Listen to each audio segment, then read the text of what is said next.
Rosario alias Rene. Hindi po ako pinilit na magsalita ng katotohanan. Kusang loob ko pong inilalahad ang mga nagawa kong kasalanan at mga plano laban kay Pastor Apollo C. Kibuloy at sa Kingdom Ministry. Ako po yung witness, kinuwang witness ni Senry Sauntiveros na nakatakip yung muka.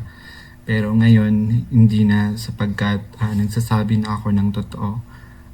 Binayaran po ako ni Senry Sauntiveros para mag-testify laban kay PRRD, VP Sara at kay Pastor Apollo C. Kibuloy. Lahat ng sinabi ko at kasama ko doon na nag-witness sa Senado ay ginawa lamang ni Senry sa upang papagsakin si Pastor at Okay mga idol, ito nga witness nga binayaran ni Risa Hontiveros nga parang sirain si Pastor Kibuloy at Pangulong Duterte, Vice President Inday Sara Duterte. Bumaliktad na. Ito ay talagang matindi itong pasabog laban dito kay Risa Hontiveros.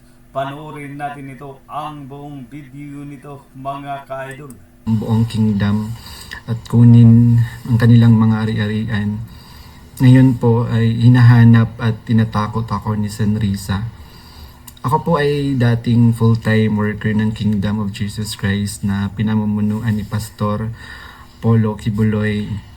Na-convert ako noong 2015 at naging full-time noong 2019 kung saan na-assign po ako sa Glory Mountain sa Davao City. Lumabas po ako ng 2021, ngunit nagpaalam po ako ng maayos at pinayagan naman ako ng Kingdom dahil may balak po akong bumalik pagkatapos ng ilang taon. Noong January 2024, nag-vlog po ako kasama ang isang ex-full-time na si Lawrence Capuno dahil nagsimula na noon yung unang pagdinig na sa Senado sa pangunguna ni Senry Sauntiveros tungkol sa mga aligasyon ng sexual abuse at human trafficking na isinampalaban kay Pastor Apollo Kibuloy. Sa vlog na yun, pinasinungalingan namin yung mga claim ni Blenda Portugal alias Amanda at nung iba pa na pawang kasinungalingan lahat. Noong February 2024, kinontak ako ng isang ex-full-time na si Shishir Bandari at inalok na maging witness sa Senate investigation ni Senador Risa kapalit ng financial assistance. Pumayag ako dahil sa panahon din yun, nangangailangan din ako ng pera. Binigyan ako ni Shishir ng email ng opisina ni Sen Risa upang magpadala ng formal na email kahit anong aking sabihin daw. Sabi niya kapag nakipag-usap ako sa kanila, sabihin ko lamang na taga-kingdom ako at lumabas na sa ministry at idagdag ko daw na sinasaktan ako ni Pastor. So sa aking email, sinabi ko doon na galing ako sa kingdom at lumabas noong 2021. Ilang araw pagkatapos noon, kinontak ako ng isang staff ni Sen Risa na si Fiona upang makipag-meet sa akin through video call. Sa pag-meeting namin kay Attorney J. Becama, Chief of Staff ni Sen Hontiveros, pinagawa ako ng affidavit tungkol sa mga gawain ko sa loob ng kingdom, mga transaction at operation na kinasangkutan ko. Ang isinulat ko doon ay pawang mga personal kong experience lamang at wala akong binanggit na pananakit, sexual abuse o human trafficking sa aking salaysay. Matapos kong ibigay yung affidavit, muli kaming nag-meet ni Attorney Becama.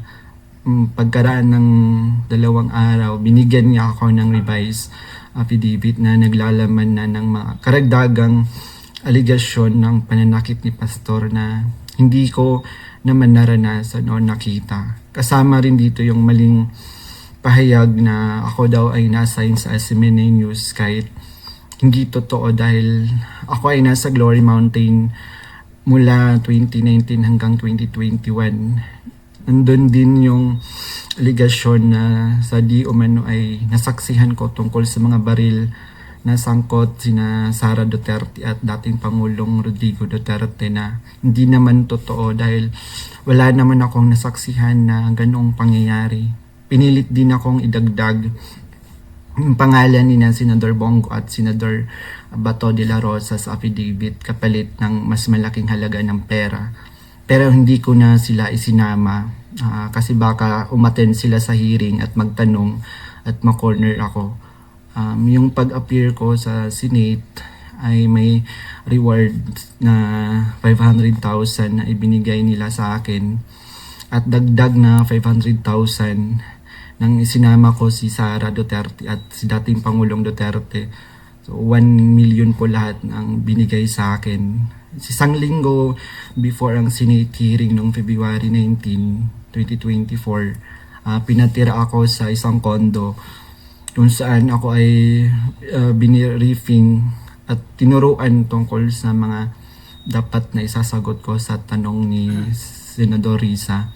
So sa araw ng hearing, umiyak ako dahil sa konsensya habang binabasa ko yung script na alam ko naman na hindi totoo at hindi ginawa ni Pastoro ng Kingdom. Pagkatapos ng hearing, tinago ako ni Sen Risa sa kanyang kondo sa Manila at inutusan na maghanap pa ng ibang pwedeng maging witness kapalit ng pera dahil may mga susunod pang hearing. Sa buong taon ng 2024, nanirahan ako sa condo ni Sen Risa at nung January 2025 lumipat ako pansamantala sa isang safe house kung saan nakasama ko doon sina Mutabato at iba pang mga biktima ng extrajudicial killings. So sa bawat research o information na aking naibibigay sa Senado, nakakatanggap ako ng rewards na 12,000 na ibinibigay ni Sen Risa sa pamamagitan ng kanyang staff na si Sir Ryan.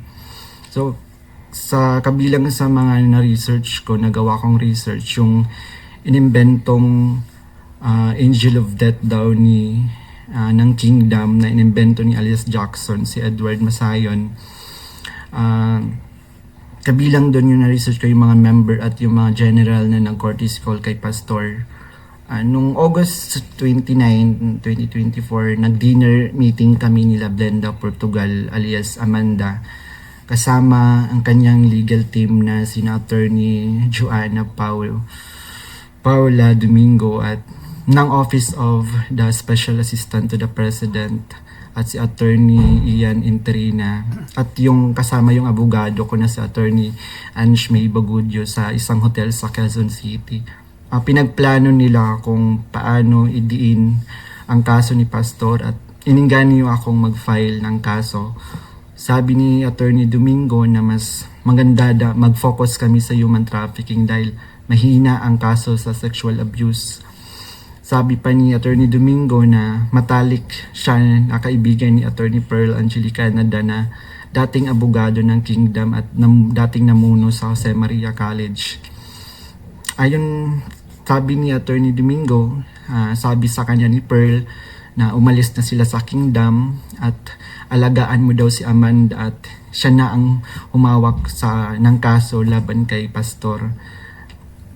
Kasamang kanyang kapatid na si Attorney Lady Jade Canada at si Shishir Bandari sa US na nabanggit ko na kumontak sa akin upang siraan si Pastor. Dagdag pa ni Attorney Domingo na gumagamit sila ng private jet mula kay SAP Secretary Antonio Lagdameo papuntang Davao para sa kaso ni alias Amanda dahil sabi ni Attorney Domingo ito ay para sa seguridad nila sapagkat may natatanggap daw silang security threat.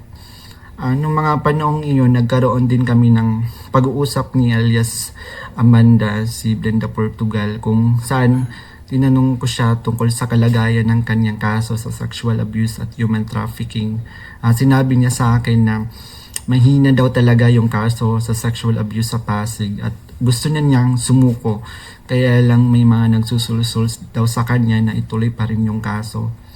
Nakiusap niya lang siya sa akin na tulungan ko siyang maging witness sa kanyang kaso sa human trafficking. At nanghingi pa siya ng ebidensya kung meron daw akong naipon or naitago ng mga patunay sa sexual abuse. So, ipiniliwanag ko sa kanya na wala akong ebidensya dahil hindi ako kasama sa mga pangyayaring iyon dahil nagsimula lamang ako bilang full-time noong 2019 at hindi rin ako biktima ni pastor kaya wala akong maibibigay na ebidensya. Sinabi ni alias Amanda na mag-focus na lang ako sa human trafficking at maghanap ng mga ebidensya kung meron pa akong naitatagong impormasyon. Sinabi ko sa kanya na maghahanap ako ngunit wala talaga akong ebidensya dahil hindi naman talaga totoo ang mga aligasyon. Sabi ni Attorney Domingo na hinahanapan daw nila ng butas upang makasuhan at madisbar si Attorney Israelito Torion upang mawala na daw ito dahil sabi niya magaling daw ito.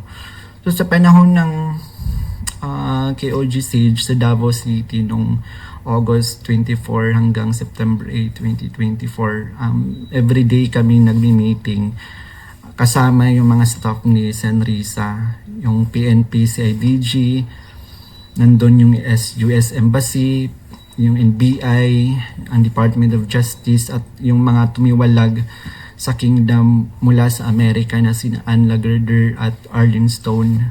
Pinag-uusapan ang plano kung paano ma-extradite o ma-extraordinary rendition si pastor sa US at paano pabagsakin ng kingdom. Ang pangunahing pinag-uusapan mga meeting ay ang plano sakaling mahuli si pastor ay ang plano ay agad siyang extradite sa US at bawiin ang kaso na isinampa ni alias Amanda upang mapabilis ang extradition ni pastor kapag siya ay nahuli. Subalit, hindi ito natuloy dahil sa pag-aalala sa US na maaaring manalo si Donald Trump sa panahong iyon na nagdulot ng paghina ng kanilang connection sa gobyerno ng US. So dahil dito, nang mahuli si pastor, wala na silang pagkakataon na ma-extradite siya. Kaya naman nagutos si Sen Risa Ontiveros sa amin na labanan ang kaso dito sa Pilipinas laban kay pastor at sa lahat ng mga administrator ng kingdom upang tuluyang pabagsakin ang kingdom. So tinatanong kami ng paulit-ulit kung may alam kami tungkol sa isang bunker daw nung panahon ng KOG Siege dahil kapag nahanap daw nila si pastor, babahan ng pera at may bahagi kami doon. Ang bunker ang pangunahing hinahanap kaya't pinuntahan nila ang lahat ng mga posibleng lugar. Ngunit sa katotohanan, wala talagang bunker sa kingdom, lalo na sa central headquarters. Ang mga updates tungkol sa mga ito ay galing sa kasalukuyang PNP Chief General Nicolas Torre na siyang nangunguna sa bawat meeting namin at nagtatanong tungkol sa lokasyon ng bunker. Kasama ko rin sa mga meeting na yon sina Edward Masayon alias Jackson na pumasok sa Kingdom Compound na nagkunwaring pulis dahil siya daw ang nakakaalam kung saan ang bunker. Kasagsagan ng Sage, nag-message sa akin si Fiona, staff ni Risa, na sa pamamagitan ng WhatsApp na sinabi niya na dapat ko daw tanggalin sa kaso ko si June Andrade dahil isa daw siya sa amin na nagbibigay siya ng mahalagang impormasyon. So ipinaalam ko sa kanya na ipapasa ko muna ito sa aking abogado. Pero ngunit isang linggo pagkatapos nun, tinanong ulit ako kung may contact ako sa kingdom dahil hindi na raw mahanap si June Andrade. Hanggang ngayon, hindi na siya natanggal sa kasong pinafile sa akin. Noong November 5, 2024, nagkaroon kami ng meeting kasama sina Undersecretary Nicolas T. ng Department of Justice at 4 pang prosecutors.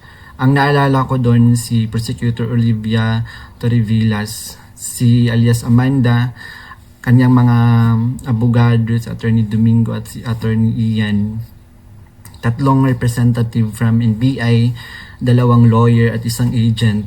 Ang sabi ni Yusek sa amin, bawat isa sa amin na nag-witness sa Senate investigation na ginawa ni Risa ay may naka-assign na mga administrator ng kingdom na kakasuhan namin. Meron reward na 1 million pesos kung magfa-file kami ng kaso laban sa kanila upang tuluyan na daw masira at mawala ang kingdom at makuha na nila yung mga ari-arian ni pastor at ng kingdom. So sa akin, naka-assign yung dalawang administrator na sina Eleanor Cardona at si Marlon Rosete. Pati na rin yung dalawang key person ng SMNI na si Cristina San Pedro at si Hannah Jane Sancho. May dalawang minister, si Carlo Catiil at si Rico Mandin, at coordinators na sina Grace Mandin at si Corazon Dupalag. At yung kay Alias Jackson naman, yung naka-assign sa kanya, yung mga lalaking administrator, katulad nila Marlon Nacobo, nasalit si Sister Elizabeth Carion. And kay Alias Jerome naman, naka-assign sa kanya yung mga administrator ng mga babae na sina Neneng Lizada at si Teresita Dandan. So sa iba't ibang araw na mga meeting namin, kasama ko yung mga dating full-time worker ng kingdom na lumabas dahil sa mga nagawang kasalanan sa loob ng ministry. Doon sina Arlene Stone at Ann Lagerder na parehong sumasali through Zoom mula sa US na tinutulungan sila ng FBI. Si Regina Arevalo naman na siyang scriptwriter ng karamihan ng mga binabasa namin sa Senate hearing. Pati na rin yung mga kasama kong mga fake witness na sina Tirao alias David, si Edward Masayon alias Jackson, si Juar Olimba alias Jerome, si Renita Hernandez, si Glenda Portugal alias Amanda, at kasama yung Chief of Staff ng Office ni San Risa na si Attorney J. Becama, at yung staff na si Fiona at si Faye. So hanggang sa ngayon, paggawa ko ng affidavit, patuloy ang surveillance at mga planong raid sa mga ari-arian ng kingdom, kabilang ang mga Kingdom Light Congregation sa iba't ibang bahagi ng Pilipinas, yung SMNI building sa Makati, yung KOG Central Headquarters sa Davao. Bukod dito, tinatarget din yung mga anak ng mga full-time workers bilang mga biktima daw ng human trafficking at child abuse.